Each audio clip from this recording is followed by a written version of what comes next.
Romano! Ano gagawin mo? Romano! Kung papatayin mo ako, biglayin mo lang kamatayin ko! Romano! Romano! Romano! Romano! Ano gagawin mo? Ay! Ayan! Ay! Ay! Ay! Ayan! Ayan! Romano! Romano! Ay! Ay! Ay! Ako yan! Ay! Romano! Amin! Romano! Apoy! Apoy! Apoy! Apoy!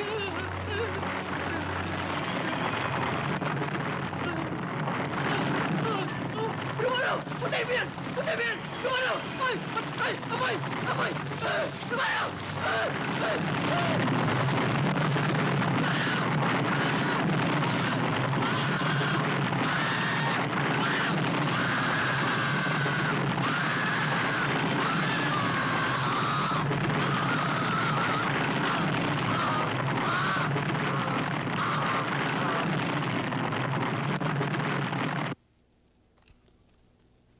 Ano? Ang ibig mong sabihin, hindi mo alam ang nangyayari sa paligid ng bayan? Anong klaseng hepe ng pulis ka, Chris? Mas magaling pa ang mga bata ko sa'yo. Hindi ko naman kayang subaybayan ang lahat ng kilos ng mamamayan. Tsaka alam niyong kulang ako sa tao. Hindi katwiran yan.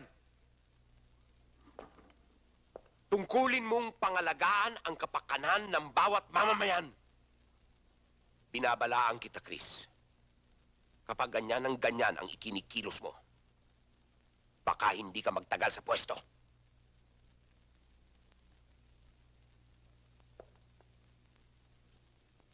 Nasa sa inyo yan, Mayor.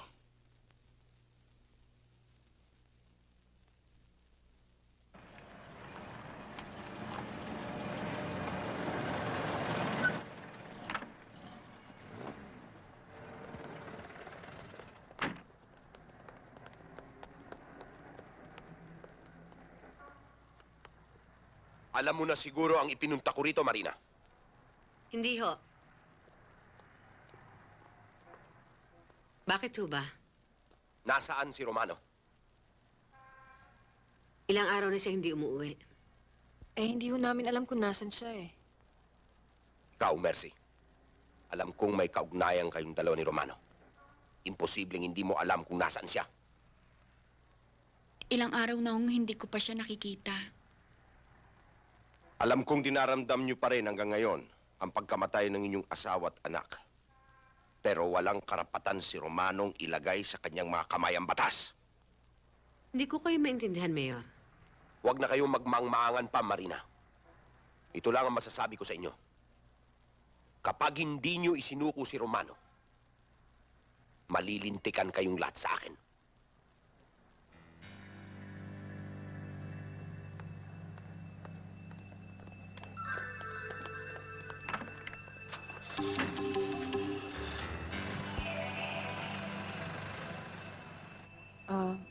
Father, kayo na ho sanang bahala. At saka Mercy, sana makumbinsi mo siya. Pipilitin ko. Huwag ka masyado magpagabi, ha? Alam mo naman ang sitwasyon. Sabihin mo tuloy sa inang mo, mag-ingat na lang. Gagawin namin ang lahat. Tayo na.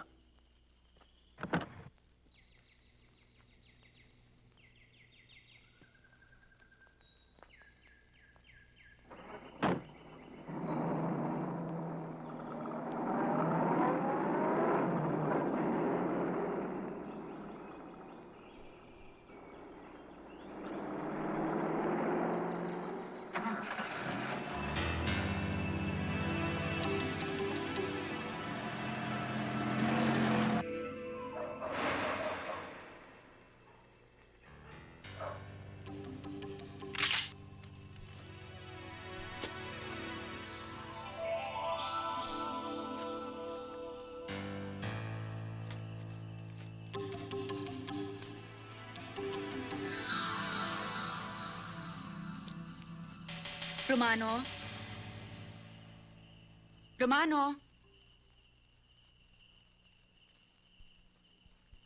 Kayo pala.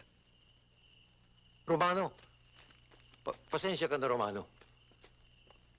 Ang ipinunta namin dito ay dahil din sa iyong kapakanan. Bakit ho? Romano, magulong nangyayari ngayon. Mukhang nagwawala si Mayor Antero. At dahil sa mga nangyari nung nakaraan, delikado ang katayuan ng iyong ina. At saka si Helen. Mabuti pa, paalisin na natin sila. Anak ng putang buhay to. Bayan ko rin to ah. Bakit ba ganun lang ang pangapin nila sa amin? Romano, talagang ganyan kung minsan. Ang takbo ng buhay. Anong gusto niyong gawin ko? Magtimpi? Lumakad ng paluhod? Manalangin na sana'y magbagong isip ni Antero? Kung pwede nga lang sana. Romano, makinig ka kay Father Lorenzo. Ano ba talaga ang gusto niyong gawin ko?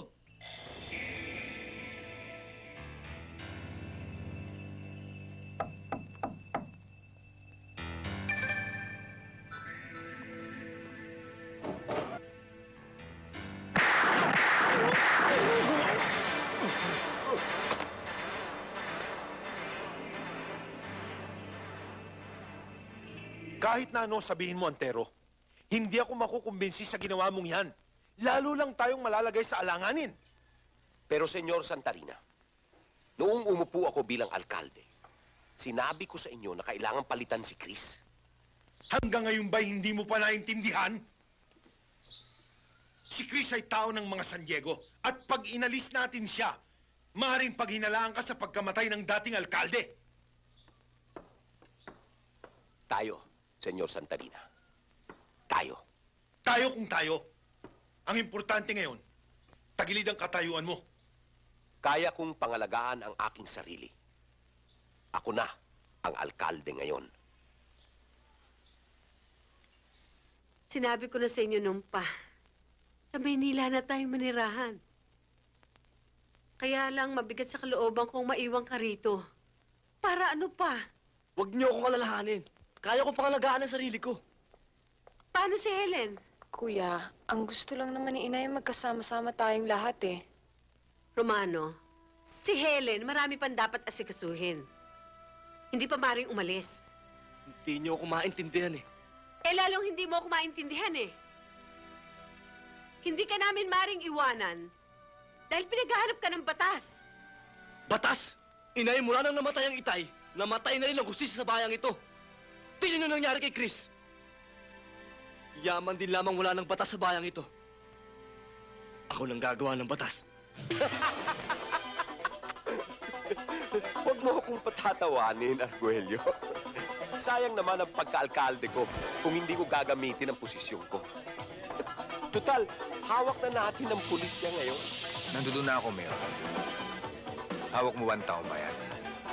Sa pamamagitan ng kwarta ng papa mo at ng puwersa ko, kaya na natin yan. Huwag tayong maniniguro, Mayor. Bakit? Meron pa tayong isang problema. Ano?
Isang tambak kayo ng mga tauhan ninyo ni hindi nyo pa siya matodas. Yan na nga ba sinasabi ko eh. Hanggang ngayon, puro kagigil. Kailan mo gagamitin yung utak mo? Pa, hindi mo naintindihan eh. Anong hindi? Ano pa ba ang prebang kailangan ko para patunayan ang katangahan ninyo? May babalik pa ba ang buhay ni Antero? Pa, hindi na mauulit. Naunahan lang kami kaya nakalamang eh. Pero susunod, tinitiyak ko sa inyo, hindi na siya makakalusot. Dapat! At siguruhin mong mapatay si Romano kung gusto mong mawala ang galit ko sa'yo.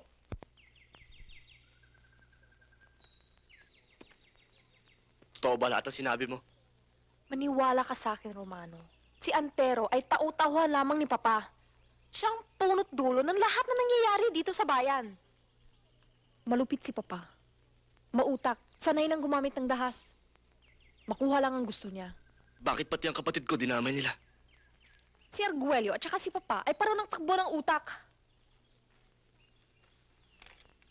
Nakikiramay ako sa nangyari kay Noni. Pero anong magagawa ko kung masama ko sa pamilyang walang mga kaluluwa?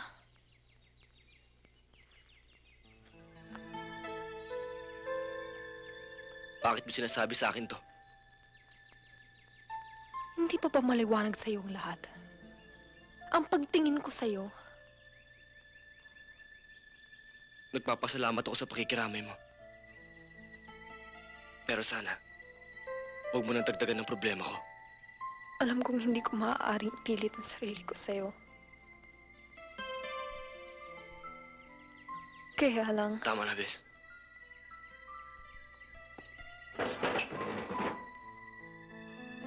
Salamat sa mga dala mo.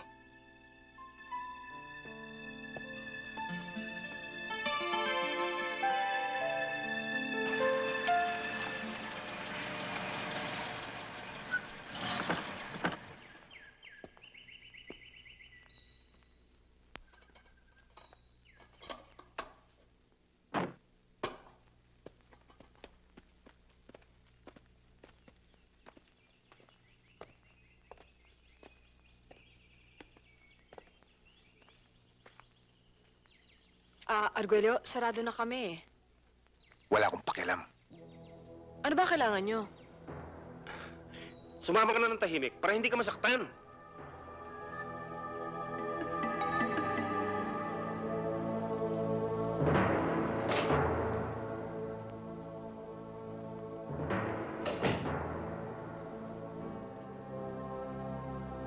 Ano ba talaga kailangan mo sa akin? Ba't mo ako dinala dito? Kung ayaw mong masaktan at magtagal dito, sabihin mo kung nasaan si Romano. Hindi ko alam. Alam mo, Helen, sayang ang pagtingin ko sa'yo. Dahil nagkaroon ka ng kapatid na... Ngayon, kung ayaw mong sabihin kung nasaan siya, ikaw ang ipapalit ko sa kanya.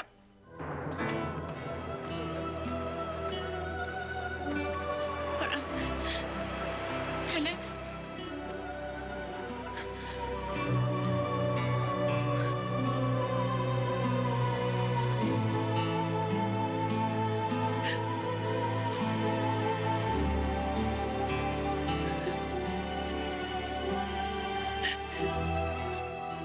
Papaalis na sana si Helen patungong Maynila nang dinatnan ni Arguello. Wala man lang nakatulong sa kanya. Sino bang may lakas ng loob na lumaban kina Arguello?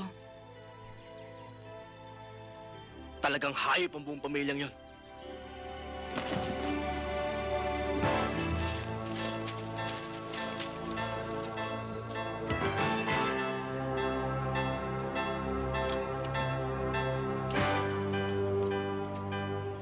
Aalis ako. May asikasuhin ako. Umuwi ka na. Romano, sasama ako. Please. Sabing umuwi ka na eh.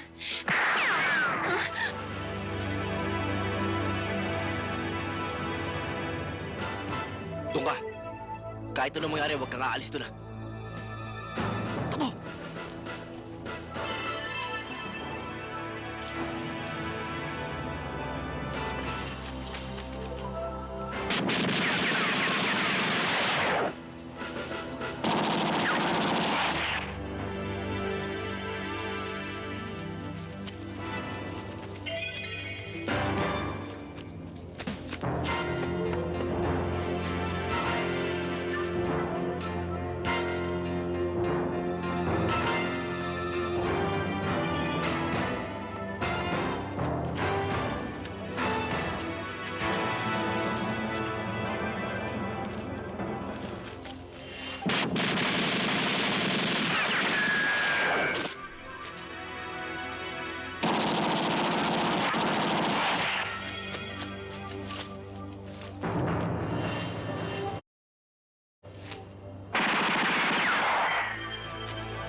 Mercy!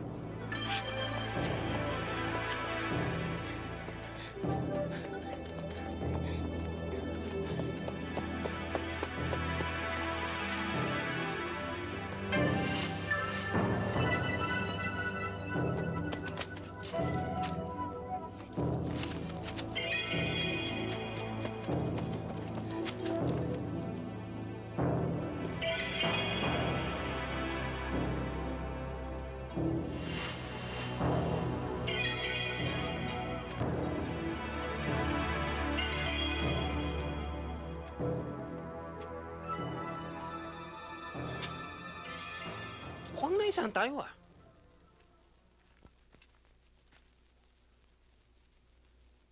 Hindi pa ako tapos. Sa susunod, hindi na siya makakalusot. Yan ang pangako mo sa akin. Ano na naman ang nangyari? At nalusutan ka na naman. Hindi ko nga alam pa kung paano nakalusot ang hayop na yun eh. Halos muna na nga ng bala eh. Palibasa, katulad ng dati, hindi mo ginagamit ang utak mo. Hindi mo ba naisip na si Romano ay dating sundalo? Ang pag-iisip niyan, sundalo. Ang hinihinga niyan, sundalo. Ang bawat kilos niyan, sundalo.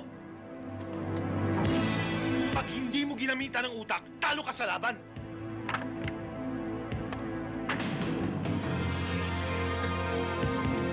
Pa, ginawa ko na nga lahat eh. Ano pang gusto niyong gawin ko ngayon? Ako ang tinatanong mo,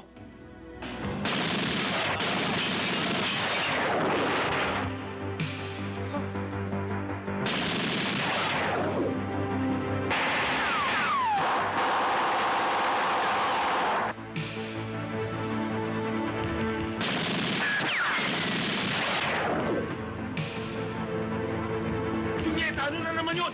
Tingnan nyo! Eh kayo!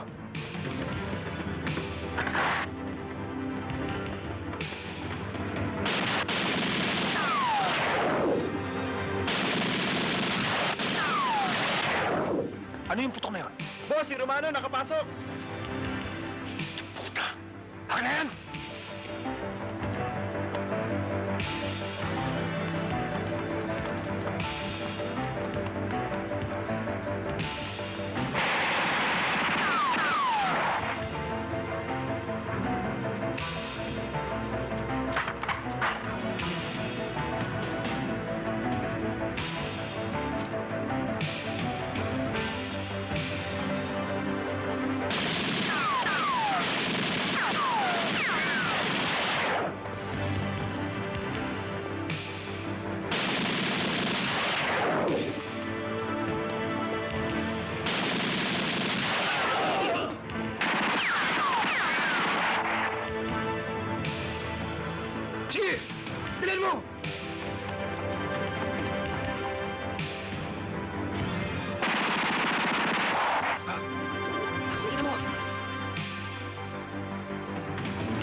pang hinihintay mo?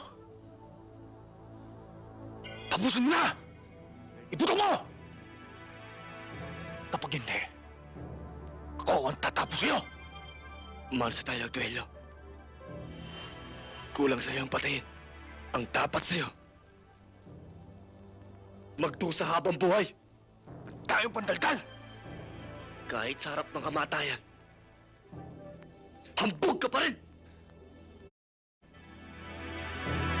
Romano! Bitiwan mo yung baril mo!